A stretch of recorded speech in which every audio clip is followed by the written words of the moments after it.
ng bayan, maasahan anumang panahon.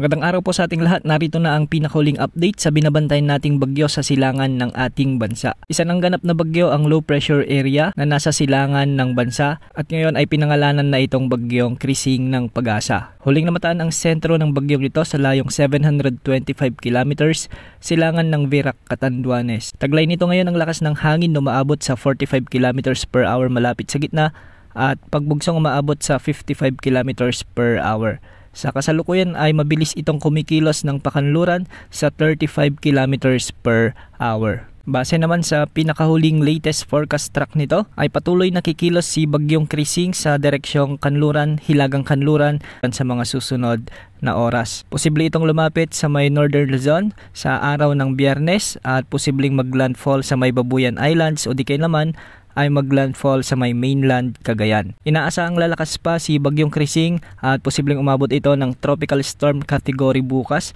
July 17 ng umaga at patuloy itong mag-iipon ng lakas sa karagatan ng Philippine Sea at posibleng umabot na sa severe tropical storm sa araw ng Biyernes. Hindi rin inaalis ang posibilidad na umabot ang lakas nito sa may typhoon category bago ito maglandfall sa may Northern Luzon. Base naman sa mga ginagamit nating wind models ay posibleng daanan nito ang malaking bahagi ng Northern Luzon. Posibleng sa may Isabela ito maglalandfall, dadaan sa may Apayao o Kalinga at labas ng Ilocos Norte o Ilocos Sur. Depende ito sa mga weather system na nasa itaas ng bagyo. Sa kasalukuyan ay wala pang nakataas na tropical cyclone wind signal sa anumang bahagi ng ating bansa, ngunit ramdam na ang mga pag-ulan na dulot ng bagyo sa iba't ibang bahagi ng ating bansa at sa pinaghalong epekto nito kasama ang habagat.